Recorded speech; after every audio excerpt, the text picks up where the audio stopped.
So in the last video, we completed the structure of anthracene and the synthesis of anthracene. Structure of synthesis देख लिया. अब हम देखेंगे chemical properties of anthracene. ठीक है. Chemical properties से पहले हम फिजिकल प्रॉपर्टी देखें तो एंथ्रासिन क्या चीज़ है. It is a colourless solid. जैसे आपके पास नेफ्थलीन है वाइट कलर का सॉलिड, वैसे ही ये कैसा है. It is a colourless white solid and it shows fluorescence when expose to UV light. Now we will discuss about the chemical properties. These are very important chemical properties. तो जब हम देख रहे थे कुछ वीडियोस में हमने देखा कि स्ट्रक्चर ऑफ एंथ्रासिन में हमने क्या देखा कि जो पाई इलेक्ट्रॉन है 14 पाई इलेक्ट्रॉन थे उसमें, और जो 14 पाई इलेक्ट्रॉन थे वो एंथ्रासिन की पूरी रिंग के ऊपर क्या थे, डीलोकेलाइज. तो मान लो ये बनाई मैंने यहाँ पे एक एंथ्रासिन की रिंग. ठीक है. तो एंथ्रासिन की जो रिंग है, मान लो ये फ्लैट रिंग है यहाँ पे, तो फ्लैट रिंग के ऊपर भी इलेक्ट्रॉन डेंसिटी है, लोअर भी इलेक्ट्रॉन डेंसिटी है. तो हम क्या बोल सकते हैं, this is electron rich molecule. कैसा मॉलिक्यूल है, इट इज़ इलेक्ट्रॉन रिच. बहुत ज़्यादा इलेक्ट्रॉन है इस मॉलिक्यूल के ऊपर. तो अगर ये इलेक्ट्रॉन रिच मॉलिक्यूल है तो इसके ऊपर कौन सी स्पीशीज अटैक करेगी, the attacking species will be electrophile. कौन सी स्पीशीज अटैक करेगी, इलेक्ट्रोफाइल अटैक करेगी. और रिएक्शंस कैसी होंगी, सब्स्टिट्यूशन रिएक्शन होगी. तो what type of reaction will it show, it will show electrophilic substitution reaction. तो main reactions of anthracene are electrophilic substitution reaction which mainly occurs at position 9 and 10. ध्यान रखना है 9 पोजीशन कौन सी थी, ये वाली और ये वाली थी 9. 1 2 3 4 5 6 7 8 9 and 10. तो ये थी 9 and 10 पोजीशन. तो जो भी हम सब्स्टिट्यूशन करेंगे वो कहाँ पे होती है, मेनली एट 9 and 10. ठीक है. अब जल्दी से हम इसका मैकेनिज्म देख लेते हैं कि हाउ डज इट वर्क, ये रिएक्शन कैसी होती है. तो फर्स्ट स्टेप में क्या हो जाता है हमारे पास, जनरेशन ऑफ इलेक्ट्रोफाइल. इलेक्ट्रोफाइल क्या चीज़ है, जिसने इलेक्ट्रॉन्स के ऊपर अटैक करना है. तो अगर इसको इलेक्ट्रॉन के ऊपर अटैक करना है तो इसके ऊपर क्या होना चाहिए, either it should be positively charge और it should be electron deficient. या तो पॉजिटिव चार्ज होना चाहिए या इलेक्ट्रॉन डेफिशिएंट होना चाहिए. तो हम कैसे जनरेट करेंगे, मान लो you have any molecule EZ, इसमें हो जाएगी हिट्रोलिटिक क्लीवेज. हिट्रोलिटिक मतलब दोनों इलेक्ट्रॉन चले गए Z की तरफ और ये जो E बच गया ये इलेक्ट्रॉन डेफिशिएंट बच गया, इसीलिए इसके ऊपर क्या आ गया, पॉजिटिव चार्ज. ठीक है. तो this E positive it is the electrophile which is generated. तो फर्स्ट स्टेप में हमने क्या कर दिया, हिट्रोलिटिक क्लीवेज से हमने इलेक्ट्रोफाइल को जनरेट कर दिया. सेकेंड स्टेप में क्या हो जाएगा, attack of electrophile at carbon number 9 या एट पोजीशन 9. ठीक है. तो इलेक्ट्रोफाइल को कौन सी पोजीशन पे अटैक करना है, 9. तो 9 पे अगर इलेक्ट्रोफाइल को अटैक करना है तो 9 पे क्या हो जानी चाहिए, इलेक्ट्रॉन डेंसिटी इंक्रीज. तो ये वाला बॉन्ड है ये यहाँ शिफ्ट हो जाएगा ताकि इस पे इलेक्ट्रॉन डेंसिटी इंक्रीज हो जाए. अब ये इलेक्ट्रोफाइल इस पोजीशन पे अटैक करेगा. ठीक है. जब ये बॉन्ड यहाँ पे शिफ्ट हो गया तो ये वाला बॉन्ड यहाँ शिफ्ट कर सकता है. ठीक है. तो हमने इसका रेजोनेटिंग स्ट्रक्चर भी बना सकते हैं साथ में. तो what will be formed, you have bond here, these bond as it is. यहाँ पे 1 हाइड्रोजन वॉज ऑलरेडी प्रेजेंट, एक आ गया यहाँ पे इलेक्ट्रोफाइल, और ये बॉन्ड एज इट इज़. ठीक है. This bond also as it is, जैसे हमारे पास यहाँ बना है. अब ये वाला बॉन्ड यहाँ शिफ्ट हो गया है, मैंने ये बॉन्ड यहाँ शिफ्ट कर गया तो यहाँ पे क्या आ गया आपके पास, पॉजिटिव चार्ज. ठीक है. तो this is the most stable carbocation formed. जो इस रिएक्शन में मोस्ट स्टेबल कार्बोकेटाइन फॉर्म हो गया, ये क्या हो गया, most stable carbocation is formed. This क्यों मोस्ट स्टेबल है, क्योंकि इस वाली रिंग में आप देख सकते हैं कि पूरी बेंजीन रिंग है यहाँ पे, इस वाली रिंग में भी पूरी बेंजीन रिंग है. तो 2 separate benzene rings are intact. आप यहाँ पे भी बेंजीन रिंग देख सकते हैं, यहाँ पे भी. तो बहुत ज़्यादा बेंजीन लाइक स्ट्रक्चर है, इसीलिए यहाँ पे रेजोनेंस एनर्जी बहुत ज़्यादा है इसकी. कितनी होगी, एक बेंजीन रिंग की होती है 151. तो 151 आपने ऐड कर दिया, जो भी प्रोडक्ट आया यहाँ पे, this is the total resonance energy आ गई इस मॉलिक्यूल की. ठीक है. तो ये हो गया. और लास्ट स्टेप में क्या हो जाएगा, there is abstraction of H positive. ये जो H पॉजिटिव है हमने सब्स्टिट्यूशन करानी है, तो जो E आया है H की पोजीशन पे, हमने इस H को यहाँ से रिमूव कर देना है. तो मैं यहीं पे जल्दी में कर देती हूँ. यहाँ पे हमारे पास क्या जनरेट हुआ था, यहाँ पे Z नेगेटिव. तो Z नेगेटिव विल अटैक, और ये जो Z नेगेटिव है ये H को हम यहाँ से रिमूव कर देगा. तो व्हाट विल बी फॉर्म्ड,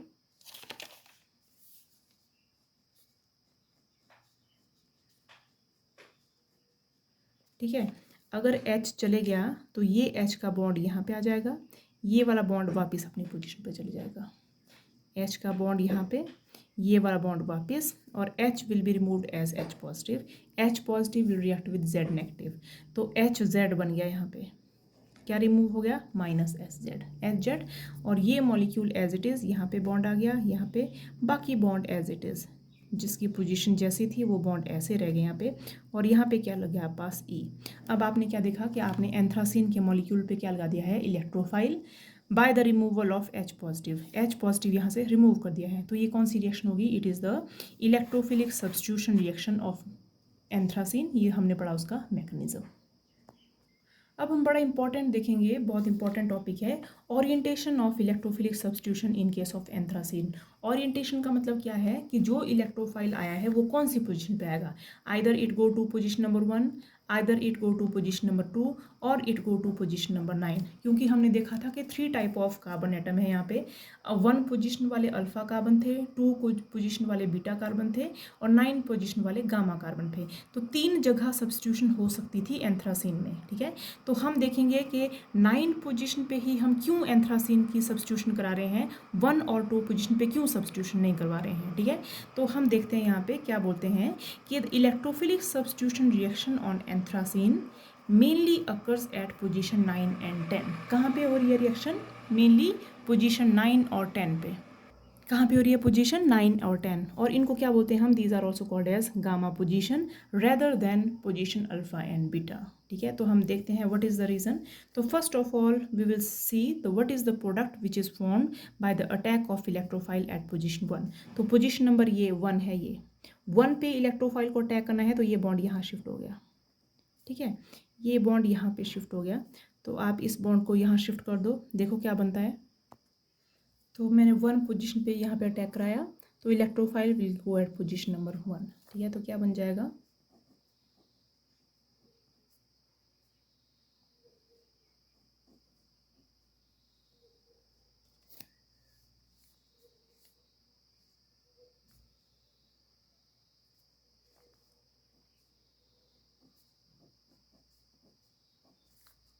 तो इलेक्ट्रोफाइल कम हेयर, एक यहाँ पे हाइड्रोजन और ये बॉन्ड एज इट इज, ठीक है।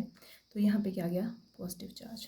Now if we do attack of electrophile at position 2, मतलब ये पोजीशन यहाँ पे अटैक कर रहा है, तो क्या बन जाएगा,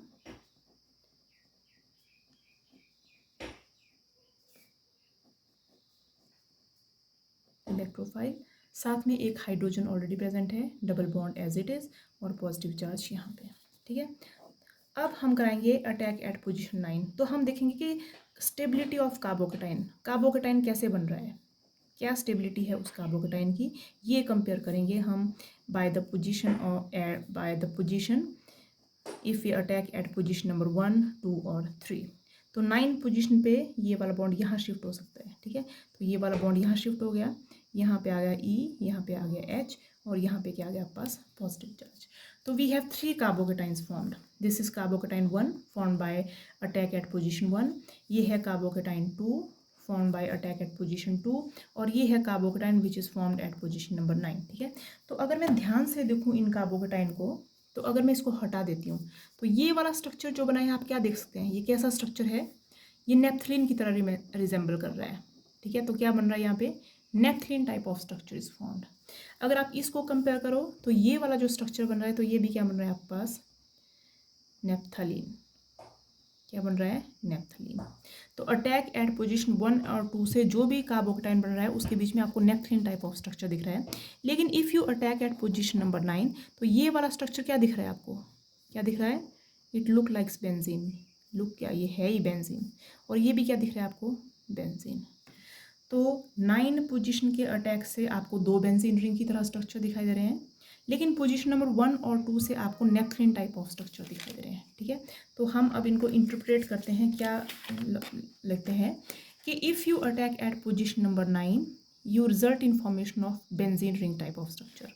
बेंजीन रिंग की एक की स्टेबिलिटी कितनी है, बेंजीन रिंग की जो एक है उसकी रेजोनेंस एनर्जी कितनी है, 151.2, तो कितनी होगी, 302। तो इस मॉलिक्यूल की जो, इस कार्बोकेटाइन की जो रेजोनेंस स्टेबलाइजेशन है वो कितनी है, 302 किलो जूल पर मोल। लेकिन यहाँ पे नेप्थलीन स्ट्रक्चर बन रहा है, और नेप्थलीन की रेजोनेंस स्टेबलाइजेशन कितनी है, 255, यहाँ पे भी कितनी है, 255 किलो जूल पर मोल। तो आप अगर इन 3 स्ट्रक्चर्स को कंपेयर करो तो आपको क्या लगेगा कि this carbocation formed is more stable due to more resonance stabilisation energy. ये जो कार्बोकेटाइन बना ये मोर स्टेबल है due to more resonance stabilisation energy. ठीक है, तो हम ये बनाने, ये कम बनेगा, ये भी कम बनेगा, लेकिन मेजर अमाउंट में ये बनेगा। अगर मेजर अमाउंट में ये बन रहा है तो अटैक भी इसी पोजीशन पे होगा, किस पोजीशन पे, 9 पोजीशन पे। तो यहाँ पे मैंने इसका लिखा है रीज़न, आप इसको नोट कर सकते हैं। Attack at position 9 leads to formation of carbocation with 2 intact TWO, 2 intact benzene rings, 2 intact benzene ring है। लेकिन if we attack at position 1 and 2 it result in formation of naphthalene type of structure. अब resonance energy benzene की ज़्यादा है as compare to that of naphthalene, so carbocation this will be formed more easily, so attack will be mainly at position number 9। ठीक है, तो this is all about orientation and mechanism in case of naphthalene। तो आप यहाँ note कर सकते हैं, ये मैंने बहुत अच्छे से रीज़न लिखा है इसका। ठीक है, तो this is all for this lecture, thank you.